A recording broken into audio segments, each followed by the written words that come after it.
Hello everyone, welcome to your favourite channel Rajiv competitive classes. आज हम history का सबसे इम्पोर्टेंट टॉपिक को देखने वाले हैं बीपीएससी टीआरई 4.0 के लिए, जिसको हम देखेंगे भारतीय राष्ट्रीय आंदोलन। यह हिस्ट्री का सबसे इम्पोर्टेंट टॉपिक है और इसमें आज हम देखने वाले हैं भारतीय राष्ट्रीय आंदोलन को। भारतीय राष्ट्रीय आंदोलन, यहाँ पे आप लोगों का भारतीय राष्ट्रीय आंदोलन 1885 से 1947 तक एक ही वीडियो में आज हम कवर करने वाले हैं। तो यहाँ पे 3 चरण में टोटल आप लोगों का ये चलने वाला है भारतीय राष्ट्रीय आंदोलन। इससे पहले आपने बहुत ज्यादा बोला था कि भारतीय राष्ट्रीय आंदोलन यानी मॉडर्न हिस्ट्री करवाना चाहिए, तो देखिए आज का क्लास में हम मॉडर्न हिस्ट्री देखेंगे, क्योंकि ये हिस्ट्री इंपॉर्टेंट टॉपिक है और इससे हर बार एग्जाम में प्रश्न बनते ही बनते हैं। तो यहाँ पे सबसे पहले देखेंगे कि भारतीय राष्ट्रीय आंदोलन 1885 से 1947 तक चलता है। तो इसमें 3 चरण चलता है। पहले आप लोगों का उदारवादी चरण चलता है, फिर आप लोगों का उग्रवादी चरण चलता है, फिर आप लोगों का गांधीवादी चरण चलता है। तो सबसे पहले यहाँ पे उदारवादी चरण यानी क्या होता है। उदारवादी चरण आप लोगों का 1885 से 1905 तक चलता है। फिर आप लोगों का उग्रवादी चरण 1905 से 1919 तक चलता है। फिर आप लोगों का गांधीवादी चरण 1919 से 1947 तक चलता है। तो टोटल चीजों को हम अच्छे रूप से कवर करने वाले हैं, हर एक चीज को कवर करेंगे कि आखिर आप लोगों का भारतीय राष्ट्रीय आंदोलन में जो प्रश्न बनते हैं तीनों चरण से, उसमें कहां से आप लोगों का प्रश्न बनता है। तो देखिए सबसे पहले हम बात कर लेते हैं यहाँ पे, तो आप लोगों का हो गया। आगे हम यहाँ पे बात करते हैं कि भारतीय राष्ट्रीय जो आंदोलन है ये 3 चरण में चला है, उदारवादी चरण, उग्रवादी चरण और गांधीवादी चरण। तो सबसे पहले यहाँ पे उदारवादी नेता और उग्रवादी नेता आ जाते हैं। तो उदारवादी नेता यानी क्या होता है। उदारवादी नेता यानी आप लोगों का होता है, इसका मतलब क्या होता है, तो जो यहाँ पे नरम दल के हैं, जो यहाँ पे नरम दल के हैं वो हो जाता है आप लोगों का उदारवादी नेता। और उग्रवादी नेता यानी क्या होता है, जो यहाँ पे गरम दल के हैं। क्या है, गरम दल के। तो यहाँ पे बात करेंगे कि उदारवादी नेता में कौन कौन से नेता आ जाते हैं और उग्रवादी नेता में कौन कौन से नेता आ जाते हैं। देखिए फ्रेंड्स, ये बहुत इंपॉर्टेंट टॉपिक है, तो आप लोग नोटबुक अपने पास रखिएगा और एक एक चीज को आप बेहतरीन तरीके से नोट करते चलिएगा, क्योंकि आपका एग्जाम में इससे सबसे ज्यादा प्रश्न आपसे पूछे जाने वाला है। तो यहाँ पे सबसे पहले देखिए उदारवादी नेता में कौन कौन से नेता आ जाते हैं। तो सबसे पहले दादा भाई नौरोजी आ जाते हैं, फिर फिरोज शाह मेहता आ जाते हैं, गोपाल कृष्ण गोखले आ जाते हैं और एमजी रानाडे आ जाते हैं। ये लोग जो भी हैं ये नरम दल के हैं, यानी नरम दल से उदारवादी नेता यानी नरम दल। और उग्रवादी नेता यानी होता है गरम दल। गरम दल में कौन कौन आते हैं, तो लाला लाजपत राय, बाल गंगाधर तिलक, बिपिन चंद्र पाल और अरविंद घोष। और यहाँ से आपका ये तो मैक्सिमम ये प्रश्न पूछे जाते हैं कि उदारवादी नेता में कौन आते हैं, नरम दल से कौन है और गरम दल से कौन है, यानी उग्रवादी नेता में कौन है। लेकिन यहाँ से आप लोगों का प्रश्न बनता है कि महात्मा गांधी जी के राजनीतिक गुरु कौन है। तो महात्मा गांधी जी के राजनीतिक गुरु कौन है, गांधी जी के राजनीतिक गुरु कौन है, हर बार एग्जाम में प्रश्न पूछे जाते हैं इससे। तो ये जो है ये गोपाल कृष्ण गोखले हैं। कौन है, तो गोपाल कृष्ण गोखले। और यहाँ से एक और प्रश्न पूछा जाएगा कि कौन से इन्होंने थे, मतलब साइमन कमीशन के समय किनका मृत्यु हुआ था। तो ये लाला लाजपत राय का मृत्यु हुआ था और इनका एक नारा था, बहुत प्रसिद्ध नारा इन्होंने दिया था कि मेरे सिर पे एक एक किल ये ब्रिटिश साम्राज्य के ताबूत में किल साबित होगी, एक एक लाठी। तो ये किनके द्वारा दिया गया था नारा, तो ये लाला लाजपत राय के द्वारा दिया गया था। तो जो भी मैं आप लोगों को बता रहा हूँ मॉडर्न हिस्ट्री में, आज का जो हमारा मॉडर्न हिस्ट्री है ये 1885 से 1947 तक पढ़ेंगे। तो एक एक चीज को आप नोट करते चलिएगा, उसके बाद फिर आप अपना बगल में नोटबुक ले लें। आगे यहाँ पे आता है 1885 भारतीय राष्ट्रीय कांग्रेस। देखिए भारतीय राष्ट्रीय कांग्रेस में क्या आ जाता है, तो भारत के राष्ट्रीय आंदोलन में कांग्रेस की स्थापना देश में एक बड़े आंदोलन का नेतृत्व करने तथा ब्रिटिश सरकार की सुरक्षा कपाट के रूप में हुआ। तो इसका जो स्थापना हुआ था ये 28 दिसंबर 1885 को हुआ था। ठीक है, इसका दिसंबर जो हुआ था, इसका जो आप लोगों का हुआ था ये 1885 को इसका क्या हुआ था, स्थापना हुआ था। और उसके बाद फिर यहाँ पे स्थापना इसका 28 दिसंबर 1885 को हुआ था। इसके जो संस्थापक थे वो एलन एओ ह्यूम थे, जो स्कॉटलैंड के निवासी थे। अब यहाँ पे बात करते हैं कि इसका स्थान क्या था। तो वायसराय इस समय के जो थे वो लॉर्ड डफरिन थे, और इस समय के जो यहाँ पे दादा भाई नौरोजी ने इसका नामकरण भारतीय राष्ट्रीय कांग्रेस किया। पहले इसका नाम भारतीय राष्ट्रीय संघ था। देखिए जब यहाँ पे आप लोगों का देखिए यहाँ पे जब आप लोगों का यहाँ पे इसका स्थापना किया गया था 28 दिसंबर 1885 को, तब एक प्रॉब्लम आई थी कि यहाँ पे भारतीय राष्ट्रीय कांग्रेस, पहले यहाँ पे इसका जो नाम था, जब एओ ह्यूम के द्वारा 28 दिसंबर 1885 को जब इसका स्थापना किया गया, 28 दिसंबर 1885 को जब इसका स्थापना किया गया एओ ह्यूम के द्वारा, और एओ ह्यूम जो थे वो स्कॉटलैंड के निवासी थे। इस समय के जो वायसराय थे वो लॉर्ड डफरिन थे। तो दादा भाई नौरोजी के सुझाव पे इसका नामकरण भारतीय राष्ट्रीय कांग्रेस किया गया, लेकिन पहले इसका नाम जो था ये भारतीय राष्ट्रीय संघ था। इस बात को आप लोग ध्यान में रखिएगा। आगे देखते हैं, आगे यहाँ पे आ जाता है कि यहाँ से ये भी प्रश्न पूछे जाते हैं कि जो एओ ह्यूम जी हैं वो कहाँ के निवासी हैं, उनको पत्रिका जनता का मित्र क्यों कहा गया, वो पक्षी विज्ञान के जनक हैं, उनका मृत्यु कब हुआ। तो देखिए जो आप लोगों का भारतीय राष्ट्रीय कांग्रेस है, इसका स्थापना तो बता दिया कि कब हुआ, 28 दिसंबर। यहाँ पे बात को समझने का प्रयास कीजिएगा। 28 दिसंबर आप लोगों का 1885 का इसको स्थापना किया था। किनके द्वारा किया गया था, तो एओ ह्यूम के द्वारा किया गया था। एओ ह्यूम कहाँ के थे, स्कॉटलैंड के निवासी थे। और यहाँ पे भारतीय सिविल सेवा के सेना निर्मित ब्रिटिश अधिकारी शिमला में बसने के कारण हर्मिट ऑफ शिमला इनको कहा गया। पत्रिका जनता के ये मित्र थे। कांग्रेस के प्रथम सचिव थे जो 1916 तक रहे, और पक्षी विज्ञान के जनक रहे। और इनका जब मृत्यु हुआ तो ये आप लोगों का 1912 ईस्वी में इनका मृत्यु हो गया था। और ये जो है आप लोगों का भारतीय राष्ट्रीय कांग्रेस के संस्थापक थे। पहले इसका नाम क्या था, तो ये तो आप लोगों का पहले इसका नाम था भारतीय राष्ट्रीय संघ, लेकिन दादा भाई नौरोजी के कहने पे इसका नाम बदल करके रख दिया गया भारतीय राष्ट्रीय कांग्रेस। तो इसको आप लोग याद रखिएगा, ये बहुत इंपॉर्टेंट हो जाता है आपके लिए। आगे यहाँ पे देखेंगे 1885 में भारतीय राष्ट्रीय कांग्रेस में प्रथम कौन कौन थे, तो ये भी बहुत ज्यादा एग्जाम में प्रश्न पूछे जाते हैं, और हिस्ट्री का सबसे इंपॉर्टेंट टॉपिक यही है। ठीक है, इसी से सबसे ज्यादा प्रश्न पूछा जाएगा बीपीएससी टीआरई 4.0 में। तो कांग्रेस के प्रथम अधिवेशन के अध्यक्ष कौन थे, तो ये WC बनर्जी थे। कांग्रेस के प्रथम मुसलमान अध्यक्ष कौन थे, तो ये बदरुद्दीन तैयब जी थे। प्रथम यूरोपियन जिसने कांग्रेस के अधिवेशन की अध्यक्षता की, तो ये किन्होंने की थी, तो ये जॉर्ज यूले ने की थी। प्रथम महिला जिसने कांग्रेस के अधिवेशन को संबोधित किया, तो ये किन्होंने किया था, तो ये किया था कादम्बी गांगुली। प्रथम यूरोपियन महिला तथा प्रथम महिला अध्यक्ष जिसने कांग्रेस के अधिवेशन की अध्यक्षता की, तो इन्होंने एनी बेसेंट ने प्रथम महिला थी, और प्रथम यूरोपियन महिला भी थी जिन्होंने कांग्रेस की अध्यक्षता की थी। तो यहां से प्रश्न बनता है, इसको याद रखिएगा। फिर जिस अधिवेशन में पहली बार भारत का राष्ट्रीय गीत वंदे मातरम गाया गया 1896 के कोलकाता कांग्रेस अधिवेशन में, इस अधिवेशन के अध्यक्ष कौन थे, तो ये थे रहमतुल्लाह सयानी ने स्वयं इसे गाया था। और वंदे मातरम बंकिम चंद्र चटर्जी के अपना से आनंद मठ से लिया गया।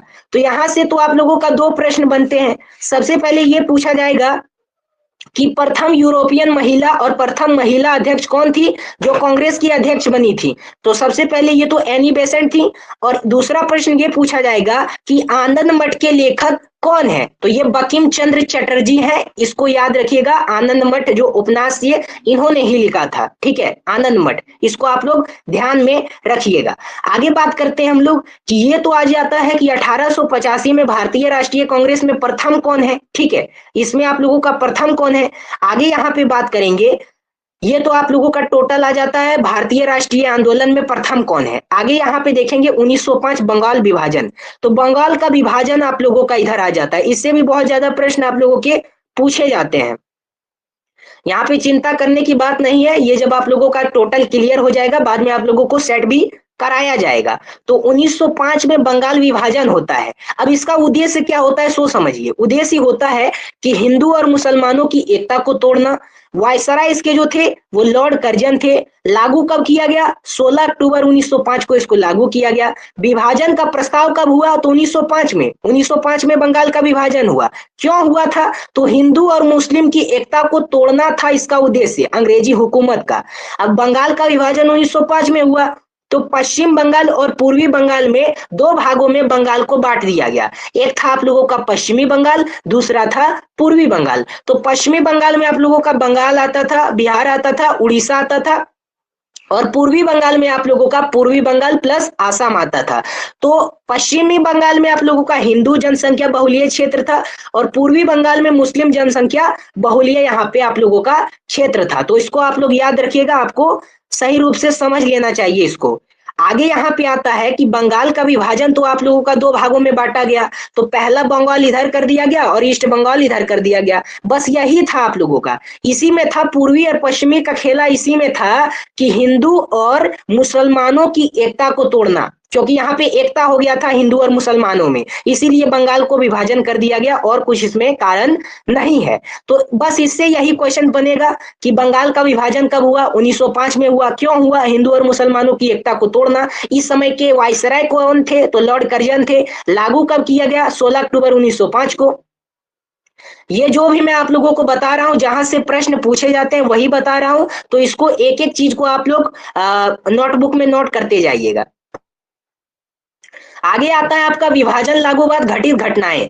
देखिए, जब बंगाल का विभाजन हो जाता है तो उसके बाद फिर आप लोगों का बंगाल विभाजन होने के बाद संपूर्ण बंगाल में शोक दिवस मनाया गया। संपूर्ण बंगाल में शोक दिवस मनाया गया, और रविंद्रनाथ टैगोर के सुझाव से राखी दिवस मनाया गया। यानी संपूर्ण बंगाल में शोक दिवस मनाया गया था जब बंगाल का विभाजन हुआ तब। ठीक है, ईस्ट बंगाल और वेस्ट बंगाल में, पूर्वी बंगाल और पश्चिमी बंगाल में।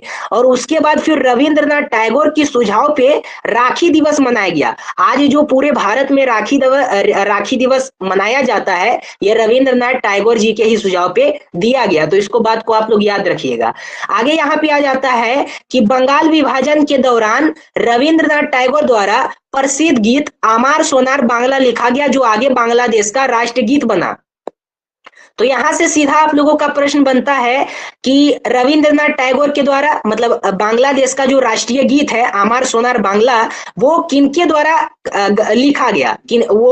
कौन उसके लेखक है? तो ये रविंद्रनाथ टैगोर जी के द्वारा लिखा गया। और ये भी पूछता है कि इंडिया का जो नेशनल एंथम है उसने किसने लिखा? तो ये रविंद्रनाथ टैगोर जी ने लिखा। और पहले ये जो लिखे, ये बांग्ला भाषा में लिखे। क्या लिखे थे? बांग्ला भाषा में, लेकिन बाद में इसको हिंदी में अनुवाद कर दिया गया। इस बात को आप लोग याद रखिएगा।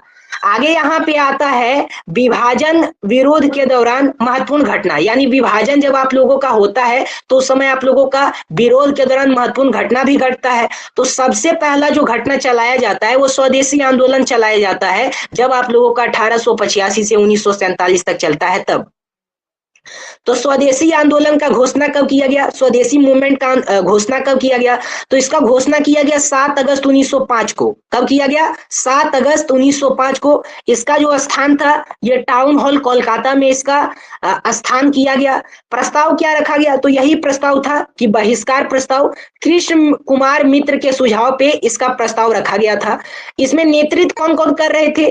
तो बाल गंगाधर तिलक इसके नेतृत्व कर रहे थे। मुंबई और पुणे में ये कर रहे थे। दूसरा जो कर रहे थे वो लाला लाजपत राय कर रहे थे, ये पंजाब और यूपी में कर रहे थे, यानी उत्तर प्रदेश। और फिर सर हैदर राजा जो थे वो दिल्ली में कर रहे थे, और यहाँ पे पिल्ले साहब जो थे वो मद्रास में कर रहे थे। तो ये स्वदेशी आंदोलन यानी स्वदेशी मूवमेंट के नेतृत्व कर रहे थे। इस बात को आप लोग ध्यान में रखिएगा। अब इनका नारा क्या दिया गया? तो नारा दिया गया वंदे मातरम, विभाजन नहीं चाहिए, बंगाल एक है। यानी इसका यही प्रस्ताव था कि बंगाल का विभाजन नहीं होना चाहिए, बंगाल एक है। और यहाँ पे बंगाल को ईस्ट बंगाल, जैसे कि ये आप लोगों का ईस्ट बंगाल और वेस्ट बंगाल कर दिया गया, लेकिन बंगाल को यहाँ पे इन लोगों का यही कहना था कि वंदे मातरम, विभाजन नहीं चाहिए, बंगाल एक है। ठीक है। और यहाँ पे अंग्रेजी हुकूमत क्यों चाहती थी कि बंगाल का विभाजन हो जाए? इसलिए चाहती थी क्योंकि बंगाल में हिंदू और मुसलमान दोनों का यहाँ पे बहुलीय क्षेत्र हो गया था, दोनों में एकता थी। एकता को तोड़ने के लिए ही यह कार्यक्रम किया गया, यानी बंगाल को विभाजन कर दिया गया। तो इस बात को आप लोग ध्यान में रखिएगा। अब यहाँ पे बात करते हैं 1905 बंगाल विभाजन। तो 3 दिसंबर 1903 को विभाजन का प्रस्ताव ब्रिटिश संसद में रखा गया। 19 जुलाई 1905 को जनता के सामने प्रस्ताव रखा गया और 20 जुलाई 1905 को समाचार पत्रों में विभाजन की घोषणा प्रकाशित हुई। 7 अगस्त 1905 को इसका विरोध प्रारंभ हुआ और 16 अक्टूबर 1905 को बंगाल का विभाजन हो गया। तो ये देखिए बंगाल का विभाजन दो तरफ से होता है। पहले पूर्वी बंगाल होता है, दूसरा पश्चिमी बंगाल होता है।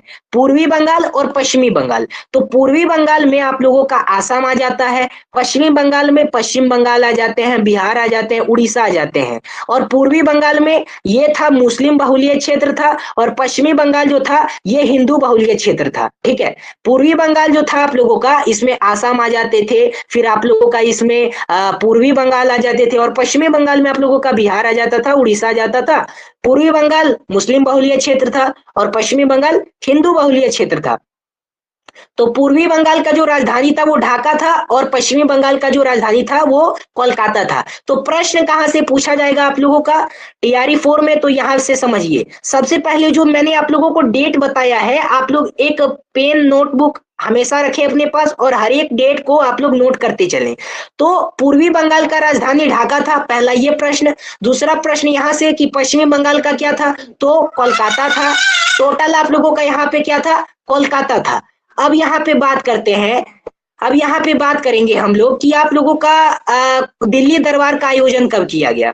ठीक है, दिल्ली दरबार का आयोजन कब किया गया, तो बंगाल विभाजन रद्द एवं दिल्ली दरबार। तो 1911 में आप लोगों का दिल्ली दरबार का आयोजन किया जाता है। दिल्ली दरबार का आयोजन आयोजित इसको कब किया जाता है, तो ये 12 दिसंबर, समझिएगा बात को, 12 दिसंबर 1911 को दिल्ली दरबार का आयोजन होता है। इस समय के जो वायसराय होते हैं ये लॉर्ड हॉर्डिंग द्वितीय होते हैं और ये इंग्लैंड के सम्राट होते हैं। इंग्लैंड के सम्राट जो आते हैं वो जॉर्ज पंचम आते हैं और इन्हीं के स्वागत में दिल्ली दरबार का आयोजन किया गया।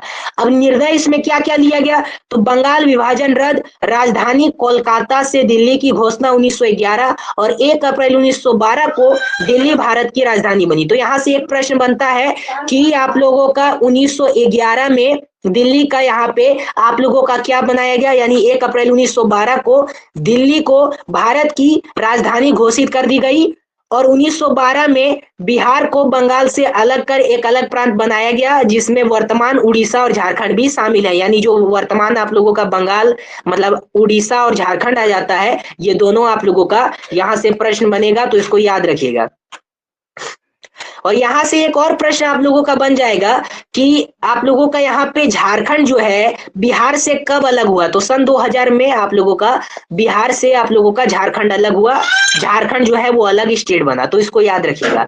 आगे यहाँ पे देखेंगे मुस्लिम लीग, तो मुस्लिम लीग आप लोगों का कब लिया गया, तो 1906 में आप लोगों का मुस्लिम लीग का स्थापना किया गया। इसके जो संस्थापक थे वो आगा खां थे और सलीम अल्लाह खां थे। प्रथम जो अध्यक्ष थे यानी प्रथम जो संस्थापक थे वो आगा खां थे और द्वितीय जो यहाँ पे संस्थापक थे वो सलीम अल्लाह खां थे। तो जो भी बता रहा हूँ नोट करते चलिएगा, बहुत इंपॉर्टेंट है और हर बार इससे आप लोगों का एग्जाम में प्रश्न बनते ही बनते हैं। टीआरई 1 में भी यहाँ से पूछा गया, टीआरई 2 में भी पूछा गया, टीआरई 3 में भी पूछा गया। ठीक है, अब यहाँ पे देखिएगा प्रथम अध्यक्ष, तो प्रथम अध्यक्ष जो थे ये आगा खां थे। उद्देश्य था ब्रिटिश सरकार के प्रति मुसलमानों की निष्ठा बढ़ाना। दूसरा था मुसलमानों के राजनीतिक अधिकारों की रक्षा करना। तीसरा था कांग्रेस के प्रति मुसलमानों में घृणा उत्पन्न करना। इसमें आप लोगों का टोटल 3 आप लोगों का अधिवेशन हुआ। पहला अधिवेशन क्या हुआ, 1906 में ढाका में प्रथम अधिवेशन हुआ। द्वितीय अधिवेशन 1907 में कराची में हुआ। तृतीय अधिवेशन 1908 में अमृतसर में हुआ और अमृतसर में क्यों हुआ, तो पृथक निर्वाचन मंडल की मांग के लिए हुआ था। तो इस बात को याद, मुस्लिम लीग का स्थापना कब हुआ, 1906 में। संस्थापक कौन थे, आगा खां, सलीम अल्लाह खां। प्रथम अध्यक्ष क्या था, मतलब प्रथम अध्यक्ष कौन थे, द्वितीय अध्यक्ष कौन थे, सलीम अल्लाह खां। उद्देश्य था 3 चीज उद्देश्य था। अधिवेशन कब कब किए गए, तो ये तो बहुत सिंपल है, 1906, उसके बाद 1907, उसके बाद 1908। इसको आप लोग तो आराम से याद कर सकते हो। आगे यहाँ पे देख लेंगे 1907 कांग्रेस का अधिवेशन। तो आप लोगों का कांग्रेस का अधिवेशन कब लिया गया ये देख लेते हैं। तो 1907 में कांग्रेस का सूरत अधिवेशन हुआ। तो इसके जो अध्यक्ष थे ये रास बिहारी घोष, स्थान इसका क्या था, सूरत ताप्ती नदी के किनारे इसका स्थापना हुआ। परिणाम ये निकल के आया कि कांग्रेस का विभाजन, इसकी जो अध्यक्ष पद को लेकर कांग्रेस का विभाजन हो रहा था। अब कांग्रेस का विभाजन क्या क्या हुआ, तो इसी से आप लोगों का उत्पन्न होता है गरम पंथी दल का और नरम पंथी दल का, यहीं से 1907 से। जब 1907 में कांग्रेस का सूरत अधिवेशन हुआ तो इसी समय आप लोगों का विभाजन का प्रस्ताव कर दिया गया। कांग्रेस का दो भागों में विभाजन होना चाहिए, पहला दो भागों में विभाजन होना चाहिए, पहला आप लोगों का नरम पंथी और दूसरा आप लोगों का यहाँ पे गरम पंथी। ठीक है, अब ऐसा क्यों किया गया, तो नरम पंथी और गरम पंथी जो यहाँ पे कांग्रेस का विभाजन का परिणाम इसलिए हुआ कि अध्यक्ष पद को लेकर ये लोग सोचते थे, नरम पंथी के लोग सोचते थे कि हमें अध्यक्ष मिल जाए, अध्यक्ष पद, नरम पंथी के लोग सोचते थे कि हमें अध्यक्ष पद मिल जाए। लेकिन नरम पंथी और गरम पंथी अध्यक्ष पद को लेकर इन दोनों में विवाद हो गया और 1908 में खुदीराम बोस को यहाँ पे हो जाती है। तो इसी से आप लोगों को रिलेट करके पढ़ना है। जो भी डेट है चलिएगा कि डेट बहुत इंपॉर्टेंट होता है और एग्जाम में यहीं से आप लोगों का प्रश्न पूछा, तो ये पूछा जाएगा कि खुदीराम बोस को फांसी कब दी गई, तो 1908 में खुदीराम बोस जी को फांसी दे दी गई। और 1908 में खुदीराम बोस और प्रफुल्ला चाकी द्वारा मुजफ्फरपुर के जज पर हमला किया जो असफल रहा और घटना के बाद प्रफुल्ला चाकी ने आत्महत्या कर ली और खुदीराम बोस को 18 वर्ष की उम्र में फांसी दे दी गई।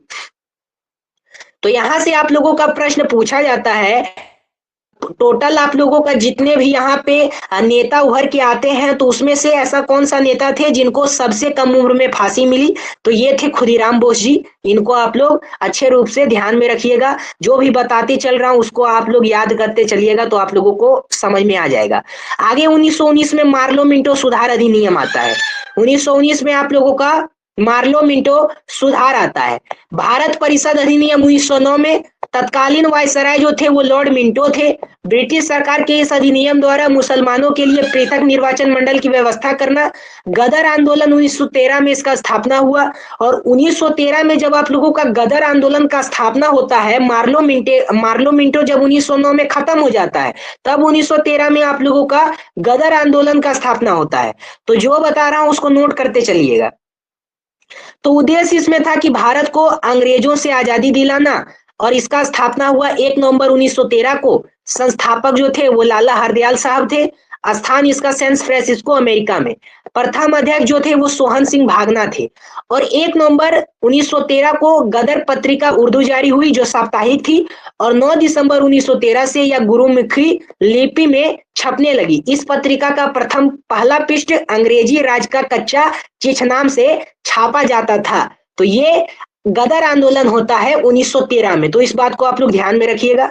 ठीक है, आगे यहाँ पे बात करेंगे हम लोग प्रथम विश्व युद्ध 1914 से 1918। तो भारत और ब्रिटिश के दृष्टिकोण से, तो भारत और ब्रिटिश के दृष्टिकोण से 1914 से 1918 तक प्रथम विश्व युद्ध चलता है और इसी समय में यूरोपीय शक्तियों को दो भागों में बांटी जाती है, यानी दो लोगों के बीच में ये युद्ध होता है। पहला जो आ जाता है, पहला जिनके पास युद्ध होता है वो ऑस्ट्रेलिया होता है, जर्मनी आता है, इटली आता है, तुर्की आता है और सेकेंड में फ्रांस, रूस, इंग्लैंड, इन्हीं कंट्री के बीच में इसका युद्ध हो रहा था। ठीक है, इन्हीं देशों के बीच में युद्ध हो रहा था प्रथम विश्व युद्ध में। तो प्रथम विश्व युद्ध कब से कब तक चलता है, 1914 से 1918 तक चलता है।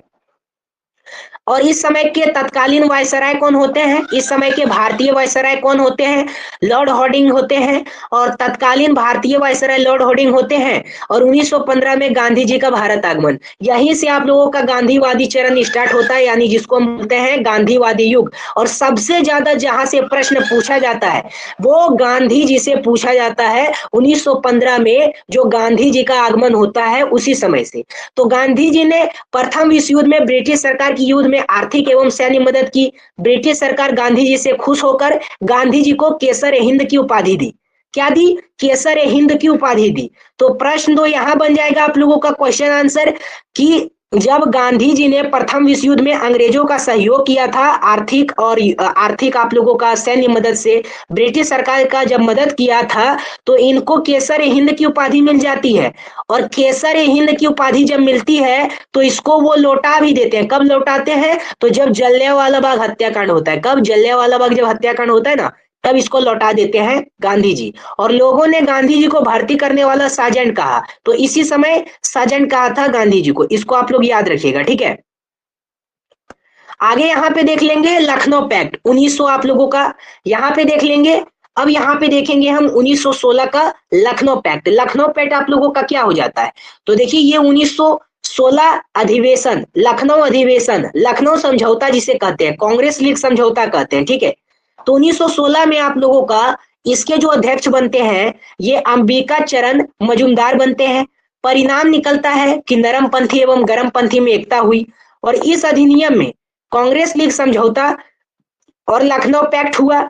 और यहाँ पे इसी अधिवेशन में राजकुमार शुक्ल की भेंट गांधी जी से हुई, जिन्होंने किसानों की समस्या से, मतलब यहाँ पे किसानों की समस्या से गांधी जी को बताया और चंपारण आने को कहा, ठीक है। यानी समस्या वो उन्होंने अपना बताया। किसने बताया था समस्या? तो ये आप लोगों का गांधी जी को राजकुमार शुक्ल ने बताया था। अब यहां से प्रश्न आपका बनता है, एक बात को आप लोग नोट करते चलिएगा कि गांधी जी को जब यहाँ पे भेंट दिया गया कि आप चंपारण आइए, चंपारण कहाँ है? बिहार के डिस्ट्रिक्ट है चंपारण। तो वहां पे आप लोगों का गांधी जी को भेंट दिया गया, किसके कहने पे दिया गया? तो राजकुमार शुक्ल के कहने पे। यानी राजकुमार शुक्ल ने अनुरोध किया था गांधी जी को। ये आप लोगों का बीपीएससी में बीपीएससी में आप लोगों का प्रश्न पूछा गया था, सिविल सर्विस का जो प्रश्न होता है। और बीपीएससी टीआरई 1 टीआरई 2 टीआरई 3 तीनों में ये प्रश्न पूछा गया था। तो इसको आप लोग याद रखिएगा, बहुत इंपॉर्टेंट हो जाता है आपके लिए।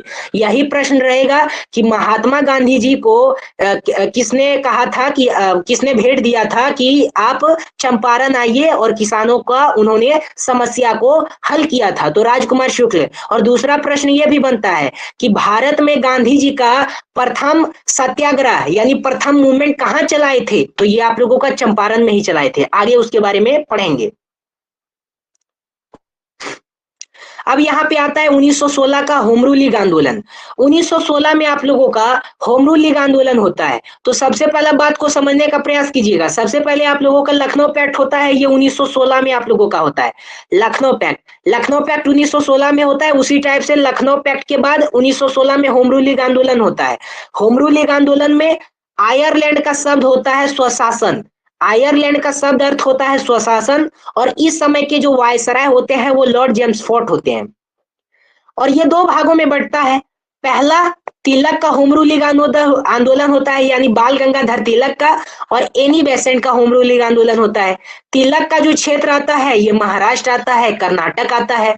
और इधर एनी बेसेंट का जो क्षेत्र आता है ये मद्रास आता है और तमिलनाडु आता है। यानी तिलक का क्षेत्र महाराष्ट्र और कर्नाटक, और एनी बेसेंट का मद्रास और तमिलनाडु, ये दोनों तो क्षेत्र हो गया।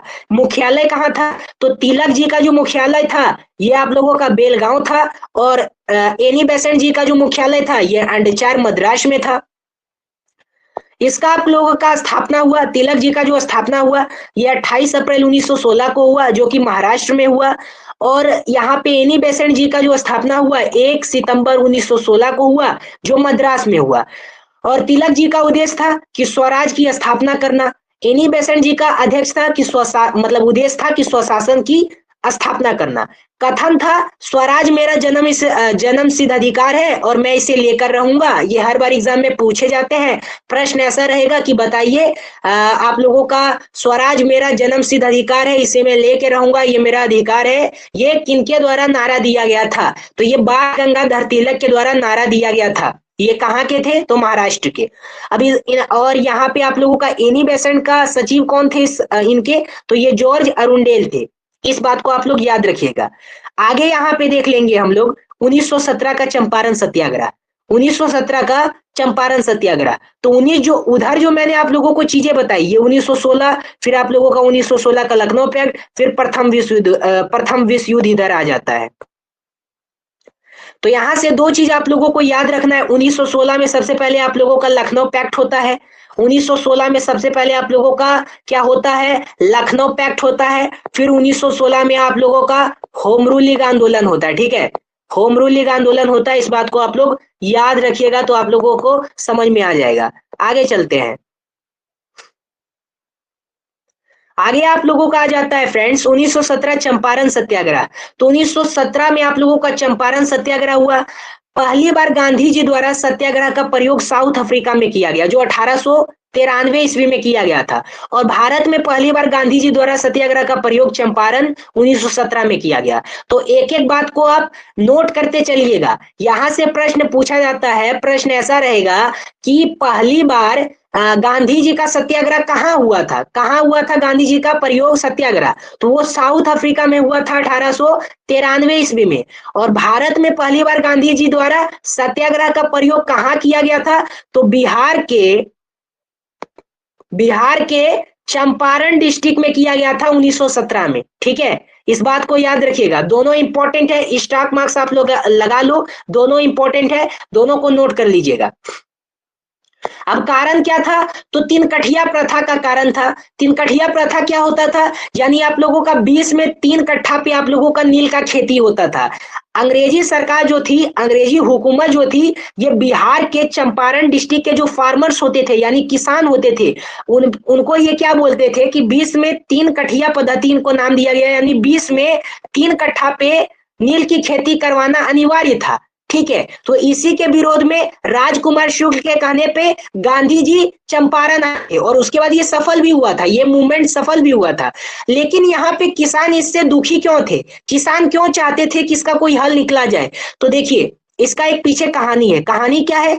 तो 3 कठिया पद्धति क्या होता था कि जैसे कि अगर नील की खेती उस जमीन पे की जाएगी, अगर किसी जमीन पे नील की खेती की जाएगी तो साल भर में फिर अगर उस पे कोई भी फसल हम नहीं उगा सकते हैं, कोई अन्य फसल नहीं उगा सकते हैं, एक तरह से कह सकते हो कि साल भर वो बंजर हो जाएगी। इसलिए फार्मर यहाँ पे परेशान थे और इसी को सुलझाने के लिए गांधी जी 1917 में चंपारण सत्याग्रह यानी चंपारण मूवमेंट चलाते हैं और उसके बाद वो इसका यहाँ पे निकालते भी हैं। तो उद्देश्य होता है कि 3 कठिया प्रथा को समाप्त करना। और राजकुमार शुक्ल के अनुरोध पे, राजकुमार शुक्ल के अनुरोध पे गांधी जी चंपारण आए थे।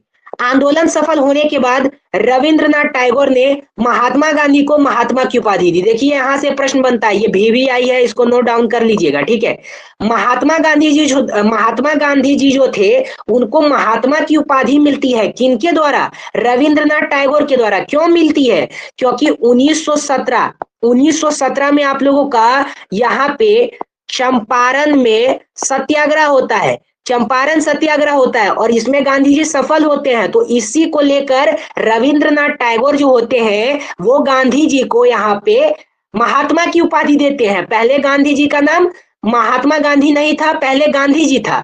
फिर रविंद्रनाथ टैगोर जब उनको उपाधि दिए तब ये क्या हो गया? महात्मा गांधी, महात्मा गांधी बोले जाने लगा। तो रविंद्रनाथ टैगोर जब महात्मा गांधी को महात्मा की उपाधि दिए तो महात्मा गांधी जी भी ने रविंद्रनाथ टैगोर को गुरुदेव की उपाधि दी। क्या दी? गुरुदेव। इसको याद रखिएगा, नोट डाउन कर लीजिएगा। गुरुदेव की उपाधि दी। किसने दी? तो गांधी जी ने दी। इस बात को याद रखिएगा, ये इंपॉर्टेंट है, हर बार प्रश्न पूछे जाते हैं। आगे 1918 में आप लोगों का खेड़ा आंदोलन मतलब अहमदाबाद मिल मजदूर आंदोलन होता है। 1918 में अहमदाबाद मिल मजदूर आंदोलन होता है। कारण यह होता है मिल मजदूर द्वारा प्लेग बोनस नहीं देना। आंदोलन क्या चलाया जाता है? आंदोलन बाद कंपनी 35% बोनस देने को तैयार हुई। यह महात्मा गांधी का प्रथम भूख हड़ताल था। तो देखिए यहां से प्रश्न बनता है कि महात्मा गांधी का पहला आंदोलन कहां था, यानी पहला मूवमेंट वो कहां चलाए थे? तो विश्व में बात करें तो ये आप लोगों का साउथ अफ्रीका में चलाए थे, पहला ये बात। दूसरा बात ये होता है कि इंडिया में यानी भारत में महात्मा गांधी जी भारत में सबसे पहला आंदोलन कहां चलाए? तो ये आप लोगों का बिहार के चंपारण डिस्ट्रिक्ट में चलाए। और तीसरा बात यह आ जाता है कि 1918 में महात्मा गांधी जी द्वारा अहमदाबाद मिल मजदूर हड़ताल होता है यानी मूवमेंट होता है। तो कारण क्या होता है? मिल मजदूर द्वारा प्लेग बोनस नहीं देना। जो वहां पे मजदूर होते हैं, मालिक होता है वहां पे, मिल का जो मालिक होता है उसके द्वारा कारण यह होता है कि मिल मजदूर द्वारा बोनस नहीं दिया जाता है। ठीक है, तो इसी को लेकर गांधी जी यहाँ पे मूवमेंट चलाते हैं और 35% बोनस फिर देती है जो मिल का मालिक होता है सभी मजदूर को। तो यह महात्मा गांधी का प्रथम भूख हड़ताल था। इस बात को याद रखिएगा, अच्छे रूप से समझ में आ जाएगा। ठीक है, खिलाफत मूवमेंट भी कर लिए थे। आगे यहाँ पे बात कर लेते हैं यहाँ पे खिलाफत मूवमेंट। तो देखिए खिलाफत मूवमेंट क्यों किया गया था? तो खिलाफत मूवमेंट इसलिए किया गया था कि जितने भी यहाँ पे जो आप लोगों का विश्व युद्ध हुआ था, प्रथम विश्व युद्ध, उसमें आप लोगों का सेवा की संधि हुई थी। तो तुर्की के सुल्तान का सभी अधिकार को छीन लिया गया और विश्व के सभी मुसलमान तुर्की के सुल्तान को खलीफा मानते थे, जिसको हम इंग्लिश में खिलाफत मूवमेंट कहते हैं। ठीक है, जिसको हम हिंदी में खिलाफत आंदोलन कहते हैं। तो यही आंदोलन आप लोगों का चलाया गया। तो ये आप लोगों को बता दें कि आप लोगों का भारतीय मुसलमान भी नहीं चाहते थे कि सुल्तान के अधिकार छीने जाएं और भारतीय मुसलमान द्वारा तुर्की साम्राज्य एवं खलीफा के पद को बनाए रखने के लिए आंदोलन प्रारंभ किया और एक कमेटी बनाई गई जिसको हम खिलाफत कमेटी कहते हैं। और इसके जो अध्यक्ष बने ये महात्मा गांधी बने।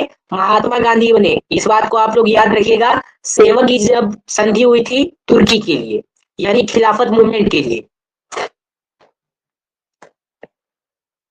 आगे हम यहाँ पे पढ़ेंगे। देखिए असहयोग आंदोलन का प्रस्ताव हुआ, तो फिर आप लोगों का असहयोग आंदोलन चलाया जाता है 1920 में। तो यहाँ पे देखिए कांग्रेस का विशेष अधिवेशन 1912 में हुआ। स्थान इसका कोलकाता था। इसके जो अध्यक्ष बने ये लाला लाजपत राय बने और आंदोलन के दौरान तिलक स्वराज फंड की स्थापना हुई जिसमें 1 करोड़ से ज्यादा रुपए जमा हुआ। छात्रों द्वारा शिक्षण संस्थान का बहिष्कार हुआ, वकीलों द्वारा न्यायालय की बहिष्कार हुई और विदेशी वस्तुओं का बहिष्कार एवं जलाया गया। तो ये कब किया गया? तो ये आप लोगों का खिलाफत मूवमेंट के दौरान किया गया। मतलब ये आप लोगों का यहाँ पे असहयोग आंदोलन के द्वारा यहाँ पे किया गया।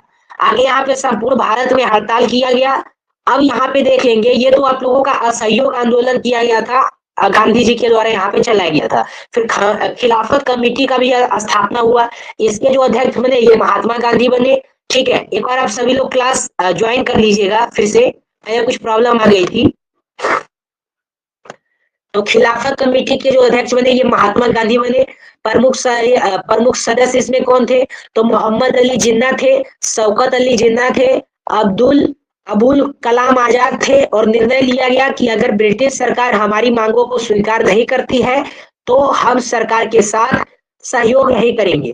और इस आंदोलन की समाप्ति उस समय हुई जब तुर्की में मुस्तफा कमाल पाशा की सरकार बनी और खलीफा पद को समाप्त कर दिया गया, यानी खिलाफत जिसको मूवमेंट कहते हैं उसको। इस बात को आप लोग मान लीजिएगा, याद रखिएगा। आगे यहाँ पे बात करेंगे, ये तो खिलाफत कमेटी हो गई। आगे यहाँ पे बात करेंगे असहयोग आंदोलन। असहयोग आंदोलन, तो असहयोग आंदोलन 1920 को चलाया जाता है। शुरुआत इसका 1 अगस्त 1920 को हुआ, तिलक के मृत्यु के दिन। तिलक की मृत्यु के दिन इसका शुरुआत हुआ। इसका उद्देश्य था स्वराज को प्राप्त करना, जलियांवाला बाग हत्याकांड को न्याय दिलाना, खिलाफत आंदोलन को न्याय दिलाना और यहाँ पे ब्रिटिश सरकार की सहयोग नहीं करना। तो यह आप लोगों का असहयोग आंदोलन 1920 में चलाया जाता है। कब चलाया जाता है? तो 1920 में। और इसमें बहुत सारे कांग्रेस का प्रस्ताव भी रखा गया। आगे इसके बारे में हम लोग पढ़ेंगे कि कांग्रेस का इसमें आप लोगों का प्रस्ताव क्या क्या रखा गया। ठीक है, आगे यहाँ पे देखेंगे स्वराज पार्टी। इसी समय आप लोगों का स्वराज पार्टी का भी स्थापना हो जाता है 1923 में। 1923 में इसी समय स्वराज पार्टी का स्थापना होता है। इसके बाद कुछ नेता थे जो गांधी जी के विचारों से सहमत नहीं रहते थे और ऐसे में चितरंजन दास और मोतीलाल नेहरू जी गांधी जी के विचारों के साथ सहमत नहीं रहा करते थे। उन्होंने एक नई पार्टी की स्थापना करने का निर्णय लिया था और इस क्रम में चितरंजन दास और मोतीलाल नेहरू ने इलाहाबाद में मार्च 1923 में स्वराज पार्टी की स्थापना कर दी थी। ठीक है, इस बात को याद रखिएगा। यानी स्वराज पार्टी का 23 में स्थापना हुआ और असहयोग आंदोलन चलाया जाता था गांधी जी को, जिनको हम इंग्लिश में नॉन कॉपरेशन मूवमेंट कहते हैं। तो इससे कुछ नेता थे जो इनके विचारों से सहमत नहीं होते थे। उसमें पहला नाम आ जाता है चित्तरंजन दास जी का, दूसरा आ जाता है मोतीलाल नेहरू जी का। तो चित्तरंजन दास जी और मोतीलाल नेहरू ये दोनों थे, और ये दोनों के द्वारा यहाँ पे एक स्थापना किया जाता है पार्टी का, जिसको हम बोलते हैं स्वराज पार्टी। क्या बोलते हैं? स्वराज पार्टी। आगे यहाँ पे देख लेंगे 5 फरवरी, यहाँ पे देख लीजिएगा आगे, यहाँ पे 5 फरवरी 1912, यहाँ पे देखिएगा आपको पता चल जाएगा। कलर चेंज कर लेते हैं थोड़ा हम लोग। चलिए, 5 फरवरी 1922 को चौरी चौरा कांड की वजह से महात्मा गांधी ने 12 फरवरी 1922 को असहयोग आंदोलन को वापस ले लिया। यानी इसी समय 5 फरवरी 1912 को चौरी चौरा कांड हो जाता है। अब चौरी चौरा कांड यानी होता क्या है? तो आंदोलन समाप्त होते ही 10 मार्च 1922 को महात्मा गांधी को गिरफ्तार कर लिया गया और 6 वर्षों की कैद की सजा हुई, लेकिन स्वास्थ्य खराब होने की वजह से फरवरी 1924 में रिहा कर दिया गया था। तो इस बात को आप लोग समझ लीजिएगा कि चौरी चौरा कांड क्यों हुआ था। तो चौरी चौरा कांड में जेल था, एक जेल में 22 यहाँ पे पुलिस कर्मी थे। 2200 पुलिस कर्मियों को जिंदा जला दिया गया था जो यहाँ पे प्रदर्शन कर रहे थे। तो इसी को लेकर जो बड़े बड़े लीडर थे, जैसे महात्मा गांधी आ जाते हैं, बहुत सारे लीडर जो थे देश भर में, सभी लोगों को गिरफ्तार कर लिया गया और गांधी जी को 6 वर्षों का सजा दिया और स्वास्थ्य खराब होने के बाद 1924 को रिहा कर दिया गया फरवरी महीने में।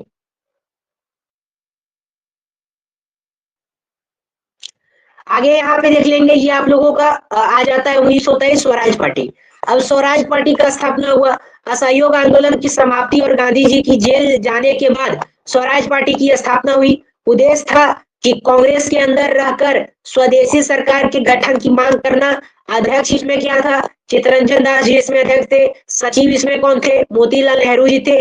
1924 में चित्तरंजन दास की मृत्यु होने के बाद यह आंदोलन यहाँ पे क्या पड़ गया था? तो अस्थायी जीत पड़ जाती है और 1924 में बेलगांव अधिवेशन होता है और एकमात्र अधिवेशन जिसमें महात्मा गांधी जी ने अध्यक्षता की। ठीक है, ये भी आप लोगों का इंपॉर्टेंट प्रश्न है, इसको आप लोग याद रखिएगा। प्रश्न ऐसा रहेगा कि महात्मा गांधी जी के द्वारा यहाँ पे 1924 में बेलगांव अधिवेशन होता है। 1924 में महात्मा गांधी जी के द्वारा बेलगांव अधिवेशन होता है और ये एकमात्र अधिवेशन रहता है जिनकी अध्यक्षता महात्मा गांधी जी ने की। आगे देख लेते हैं। अब चौरी चौरा कांड आता है। चौरी चौरा कांड में क्या होता है? तो ये 1922 में चौरी चौरा कांड होता है। घटना होता है 5 फरवरी 1922 को। ये उत्तर प्रदेश गोरखपुर में चौरी चौरा स्थान पर होता है। असहयोग आंदोलनकारियों के ऊपर पुलिस द्वारा गोली चलाए जाने के कारण भीड़ ने पुलिस थाना में आग लगाया, जिसमें 22 सिपाही की मौत हो गई। क्या हो गई? जिसमें 22 सिपाही की मौत हो गई। ठीक है। अब तत्कालीन गवर्नर उस समय के कौन थे? तो लॉर्ड रेडिंग थे। और इस घटना के बाद गांधी जी ने बारदोली में एक बैठक बुलाई और 12 फरवरी को 1922 को असहयोग आंदोलन को स्थगित कर दिया गया, यानी असहयोग आंदोलन को बंद कर दिया गया महात्मा गांधी जी के द्वारा। अब चौरी चौरा कांड को विस्तार से समझे कहानी के रूप में, तो इसको भी देख लेते हैं।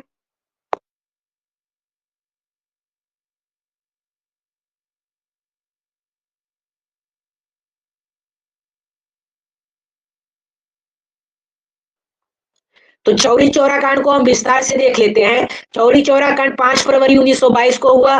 5 फरवरी 1922 को गोरखपुर जिले में चौरी चौरा में किसानों के जुलूस पर पुलिस वालों द्वारा गोली चलाने पर भीड़ ने थाने को जला दिया, जिसमें 22 पुलिस कर्मी मारे गए। इस घटना के बाद गांधी जी ने इस असहयोग आंदोलन को हिंसात्मक होते हुए देख इसको समाप्त करने का निर्णय लिया, परंतु इस असहयोग आंदोलन को समाप्त करने के फैसले की आलोचना बहुत भारतीय नेताओं ने की थी। जैसे सुभाष चंद्र बोस द्वारा इस फैसले को राष्ट्रीय संकट कहा गया था और इसके बाद इसके साथ कई नेता जैसे चित्तरंजन दास, लाला लाजपत राय, मोतीलाल नेहरू आदि ने इस असहयोग आंदोलन को समाप्त करने के फैसले की आलोचना की थी, परंतु गांधी जी ने भी अपने इस फैसले पर डटे रहे थे और बाद में सबने इस फैसले को स्वीकार कर लिया था। ठीक है, तो एक बात यहाँ से प्रश्न बनता है कि जब चौरी चौरा कांड हुई उसके बाद फिर गांधी जी 5 फरवरी 1922 को चौरी चौरा कांड जब हुई तो उसके बाद फिर यहाँ पे गांधी जी जब अपना मूवमेंट चला रहे थे तो जो उन्होंने इसको बंद किया तो इसमें आलोचना किस किस नेताओं ने किया। तो सबसे पहला नेम आता है चित्तरंजन दास, लाला लाजपत राय, मोतीलाल नेहरू और सुभाष चंद्र बोस के द्वारा राष्ट्रीय संकट कहा इसके इसमें। ठीक है, आगे देख लेंगे। आगे आप लोगों का आ जाता है गोलमेज सम्मेलन। तो गोलमेज सम्मेलन में भी आप लोगों का गोलमेज सम्मेलन में भी बहुत ज्यादा इंपॉर्टेंट प्रश्न पूछे जाते हैं। ठीक है, बहुत ज्यादा इंपॉर्टेंट प्रश्न पूछे जाते हैं, एक एक चीजों को हम बेहतरीन तरीके से समझने वाले हैं। ये क्लास आप लोगों का बहुत इंपॉर्टेंट हो जाता है। ठीक है, आप लोगों के लिए। चलिए पूरा क्लास हम आज कर ही लेंगे। इधर आप लोगों का देख लेते हैं। इधर आप लोगों का हम प्रथम गोलीय सम्मेलन से स्टार्ट करेंगे। ठीक है, प्रथम गोलमेज सम्मेलन से स्टार्ट करेंगे।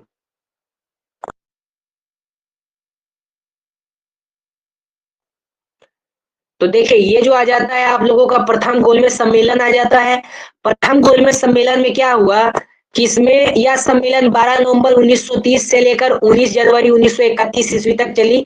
यह सम्मेलन सेंट जेम्स पैलेस लंदन में आयोजित हुआ। कहाँ हुआ यह सम्मेलन? सेंट जेम्स पैलेस लंदन में आयोजित हुआ। और इस समय के जो ब्रिटिश सम्राट थे ये जॉर्ज पंचम थे, ब्रिटिश प्रधानमंत्री थे यहाँ पे ये थे, और गवर्नर जनरल जो थे वो लॉर्ड इरविन थे। इस सम्मेलन में कुल 89 प्रतिनिधियों ने भाग लिया। और ये टोटल आप लोगों का इसमें देखिए टोटल आप लोगों का 3 गोलमेज सम्मेलन हुआ। यहाँ से आप लोगों का मोटा मोटी बता दूं तो प्रथम गोलमेज सम्मेलन में कांग्रेस ने भाग नहीं लिया। दूसरा गोलमेज सम्मेलन में महात्मा गांधी को यहाँ पे महात्मा गांधी जी ने भी कांग्रेस यहाँ पे प्रथम गोलमेज सम्मेलन में मतलब ये प्रथम गोलमेज सम्मेलन में भाग नहीं लिए थे। यानी प्रथम गोलमेज सम्मेलन में कांग्रेस यहाँ पे भाग नहीं लिया था। दूसरे गोलमेज सम्मेलन में महात्मा गांधी जी भाग लिए थे और तीसरे गोलमेज सम्मेलन में यहाँ पे महात्मा गांधी जी भाग नहीं लिए थे। तो ये भी आप लोग याद रखिएगा। और यहाँ से एक और प्रश्न पूछा जाता है कि भारत के ऐसे कौन से महान नेता थे जिन्होंने तीनों गोलमेज सम्मेलन में भाग लिया था? तो वो बाबा साहब भीमराव अम्बेडकर जी थे। इस बात को आप लोग याद रखिएगा अच्छे रूप से, ये बार बार एग्जाम में पूछा जाता है। तो दोस्तों आज का हमारा यही वीडियो था, ये आप लोगों के लिए।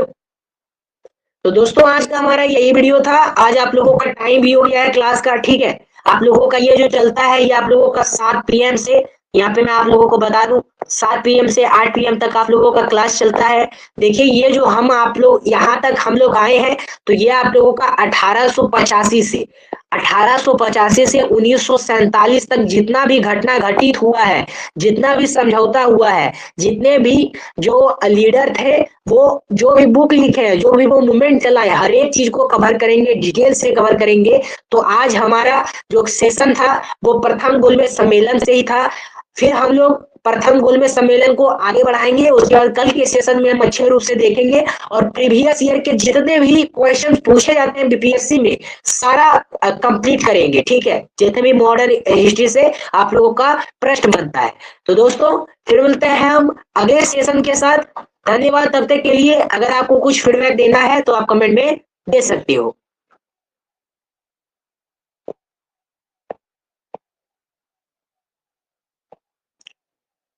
आप लोग फीडबैक दे सकते हो जो भी आप लोगों को फीडबैक देना है। और एक और बात मैं आप लोगों को बता देना चाहता हूँ कि ये जो आप लोगों का सेशन है ये बहुत इंपॉर्टेंट चल रहा है मॉडर्न हिस्ट्री का, क्योंकि हर बार एग्जाम में इससे प्रश्न बनते बनते हैं। 1885 से 1947 तक ही आप लोगों का पढ़ा दिया जाएगा आप लोगों को। अब इसका आप लोगों को नोट्स कैसे मिलेगा, रिकॉर्डेड क्लासेस कैसे मिलेगा, सो भी बता देता हूँ। तो देखिए रिकॉर्डेड क्लास की बात करें तो ये जो आप लोगों का रिकॉर्ड वाला ऑप्शन में है उसमें जाके ये मिल जाएगा।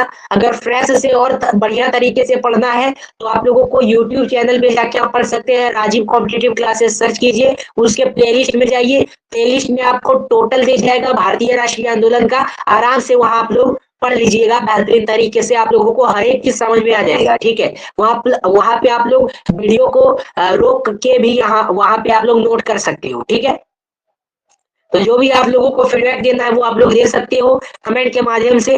फिर हम लोग अगले सेशन में मिलेंगे। जो भी आप लोगों को फीडबैक देना है वो आप दे दीजिए।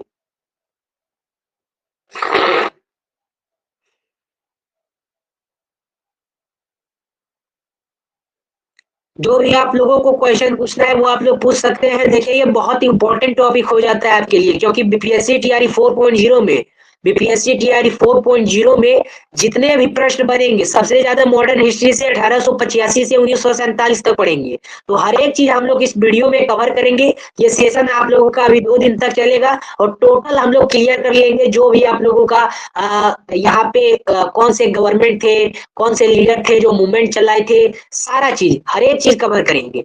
तो फिर मिलता है कोई अगले वीडियो के साथ, कोई अगले सेशन के साथ। कल के वीडियो में फिर मिलते हैं 7 PM से 8 PM तक। फिर मिलते हैं। धन्यवाद सभी को।